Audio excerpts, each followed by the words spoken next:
नमस्कार, आपण पाहताय न्यूज 18 लोकमत. आपल्या सगळ्यांचं स्वागत. मी मिलिंद भागवत आणि सुरुवातीलाच बातमी भेटीगाठींची. आज भल्या सकाळपासून राष्ट्रवादी काँग्रेसचे अध्यक्ष शरद पवार यांच्या घरी भेटीगाठींचा सिलसिला सुरू आहे. राष्ट्रवादी काँग्रेसचे अध्यक्ष शरद पवार यांना भेटण्यासाठी पोहोचले मराठा समाजाचे नेते आणि खासदार संभाजीराजे छत्रपती. संभाजीराजे आणि शरद पवार यांच्यामध्ये काही काळ चर्चा झाली.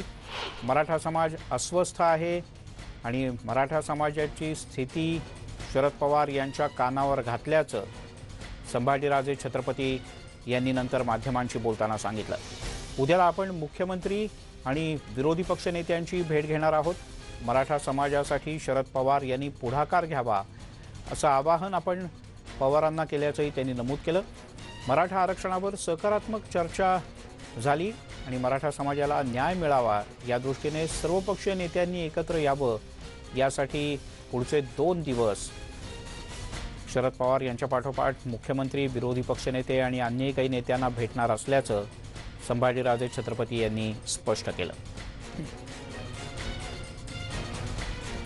प्रणाली कापसे आपल्या प्रतिनिधी आपल्यासोबत आहेत. प्रणाली, संभाजीराजे आणि शरद पवार यांच्या भेटीत काय काय झालं सविस्तर सांग.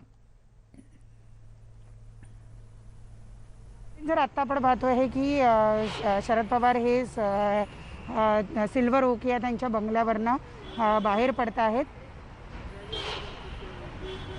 कालपासून सगळ्या महत्त्वाच्या घडामोडी सुरू झालेल्या आहेत. काल शरद पवार यांनी मुख्यमंत्र्यांची भेट घेतली. त्यानंतर आज सकाळी त्यांनी छत्रपती संभाजीराजे यांना 9:30ची वेळ दिलेली होती. त्यानुसार छत्रपती संभाजीराजे हे बरोबर वेळेत 9:30 वाजता या ठिकाणी आलेले होते. खरं तर अवघ्या 10 मिनिटाची ही भेट होती, परंतु या 10 मिनिटाच्या भेटीमध्ये संभाजीराजे यांनी मराठा समाजामध्ये आत्ता त्यांच्या मनामध्ये असलेली जी काही खदखद आहे किंवा जो काही असंतोष आहे तो शरद पवार यांना बोलून दाखवलेला आहे. त्याचबरोबर समाज जो आहे त्यांच्यामध्ये असंतोषाची लाट आहे हे सुद्धा बोलून दाखवलं आहे. ज्या पद्धतीनं मराठा समाजाला मिळालेलं आरक्षण हे सर्वोच्च न्यायालयामध्ये टिकू शकलं नाही आणि तिथे ते रद्द ठरवण्यात आलं. त्यानंतर समाजामध्ये राग अजूनच निर्माण झालेला आहे आणि त्या दृष्टीनं आज संभाजीराजे यांची भेट होणार होती. संभाजीराजे यांनी दिलेल्या माहितीनुसार त्यांनी शरद पवारांना हे सुद्धा सांगितलं की ही वेळ नाही आहे. सगळ्या राजकीय पक्षाच्या महत्त्वाच्या नेत्यांनी एकत्रित येऊन मराठा आरक्षणाचा प्रश्न जो आहे तो मार्गी लावला पाहिजे. त्याच्यासाठी पक्षभेद हा बाजूला ठेवून, विचारसरणीचा भेद हा बाजूला ठेवून सगळ्यांनी एकत्र येण्याची गरज आहे. मी राज्यातल्या सगळ्या जिल्ह्यांमध्ये फिरलो. त्यानंतर आता मी सगळ्या राजकीय नेत्यांना भेटणार आहे. राष्ट्रवादीचे प्रमुख या नात्याने आज त्यांनी शरद पवार यांची भेट घेतली. मराठा समाजाचं जे काही म्हणणं आहे ते त्यांच्यापुढे मांडलं आहे. त्याच पद्धतीनं मी उद्या मुख्यमंत्री आणि विरोधी पक्षनेता देवेंद्र फडणवीस यांचीसुद्धा भेट घेणार आहे. हे सुद्धा संभाजीराजे यांनी सांगितलेलं आहे. समाज हा असंतोषाच्या उंबरठ्यावर आलेला आहे, हे एक महत्त्वाचं वाक्य त्यांनी बोलले.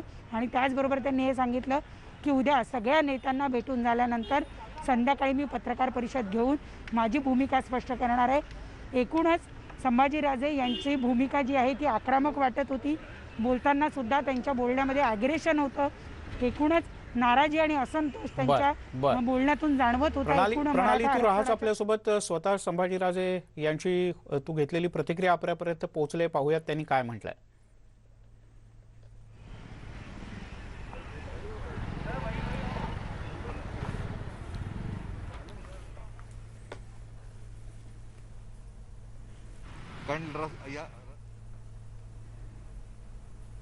साहेबांना मी पूर्ण महाराष्ट्रातली परिस्थितीच त्यांना सांगितली की मराठा समाज किती अस्वस्थ आहे, किती दुःखी आहे, किती त्यांच्यावर अन्याय व्हायला लागलेला आहे आणि ह्यांना यातनं बाहेर काढणं गरजेचं आहे. ह्याच्यासाठी मग ते स्वतः पुढे यावे, त्यांनी यायला पाहिजे. त्यांच्याबरोबर मग नारायण राणे असतील, मुख्यमंत्री असतील, विरोधी पक्षनेते असतील, अजितदादा असतील, या सगळ्यांनी यायला पाहिजे. शेवटी मराठा समाजाला न्याय देण्याची भूमिका या सगळ्या नेत्यांनी हे करणं गरजेचं आहे. त्याचबरोबर मी त्यांना अनेक गोष्टी जे महाराष्ट्राच्या हातातल्या गोष्टी आहेत, जे वर सेंट्रल गव्हर्नमेंटकडे जावं लागत नाही, त्याच्यावर सुद्धा चर्चा झाली. एकंदरीत चर्चा सकारात्मक आहे. उद्या मी मुख्यमंत्र्यांना भेटणार आहे, विरोधी पक्षनेत्यांना भेटणार आहे आणि संध्याकाळी माझी प्रेस कॉन्फरन्स त्यामुळे मराठा समाजात रोष आहे आणि हा आपण शरद पवार यांच्या कानावर घातला आणि उद्याला संध्याकाळी भूमिका स्पष्ट करू असं त्यांनी म्हटलंय. आणि आता आपल्यासोबत आहेत जोडले गेलेले घटनातज्ञ आणि घटना अभ्यासक डॉक्टर उल्हास बापट. बापट सर, हे आता इतकं सगळं टोकाला आलेलं आहे, तुम्ही खरं तर वारंवार यावर मार्ग काय तो सांगितला आहे, पण आता खरंच राज्यातले सर्व पक्ष एकत्र आले तर या सगळ्या मराठा आरक्षणाच्या तिढ्यातून मार्ग निघू शकतो? काय आहे, मराठा आरक्षण हा अत्यंत सेन्सिटिव्ह प्रश्न आहे, यात काही शंका नाही. आणि त्याचं कारण असं आहे की मराठा समाजात दोन आहेत. एक साखर सम्राट आहेत, शिक्षण सम्राट आहेत, मुख्यमंत्री आहेत, हा एक भाग. आणि काही मराठा समाज हा निश्चित मागास आहे की ज्यांना आरक्षणाची गरज आहे.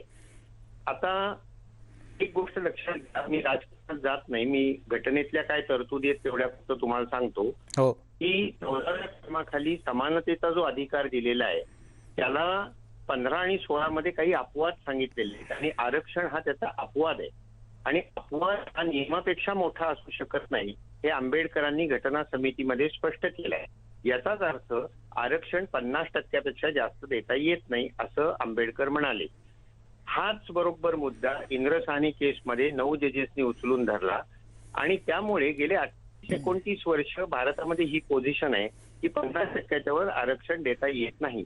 असं असताना विविध राजकीय पक्षाचे नेते हे 52% अधिक 16% पहिलं दिले, म्हणजे 68%वर आरक्षण देण्याचा फायदा का करतात हेच मुळात मला कळत नाही.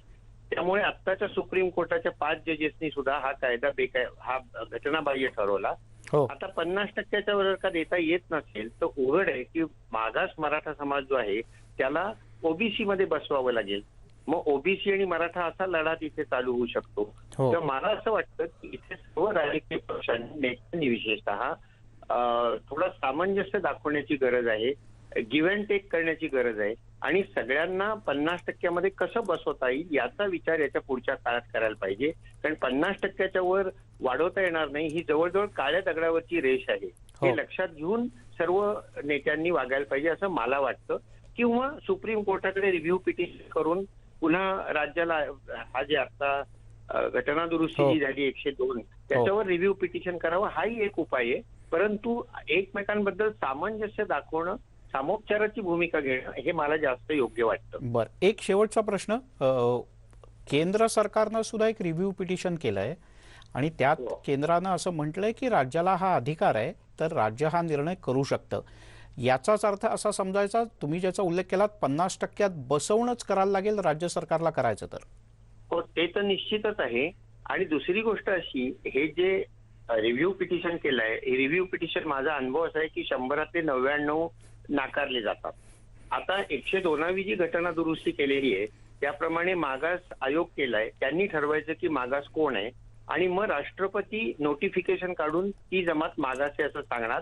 याच्यात बदल करण्याचा अधिकार फक्त संसदेला आहे. ही घटना दुरुस्ती झाल्यानंतर महाराष्ट्राला हा अधिकार आता तरी राहत नाहीये. आता रिव्ह्यू पिटिशन नंतर जर का सुप्रीम कोर्टाने त्यांची पोझिशन बदलली तर काय होईल ते मी आता सांगू शकत नाही. बर. बापट सर, खूप खूप धन्यवाद, तुम्ही न्यूज 18 लोकमतशी बोललात त्याबद्दल. इकडे मराठा आरक्षणाच्या बद्दल सध्या मोठ्या प्रमाणात चर्चा आता पुन्हा एकदा सुरू होणार आहे. 20 मेला नाशिकमधून संभाजीराजे छत्रपती यांनी राज्याच्या दौऱ्याची सुरुवात केली होती आणि आता ते मुंबईत पोहोचलेत आणि विविध मान्यवरांच्या ते भेटी घेत आहेत. प्रशांत बाग आपले प्रतिनिधी आपल्यासोबत आहेत. प्रशांत. मिलिंद, आपल्याला माहिती आहे की नाशिक हे मराठा आरक्षण या मुद्द्यावरनं खरं चळवळीचं केंद्रबिंदू नक्कीच झालं.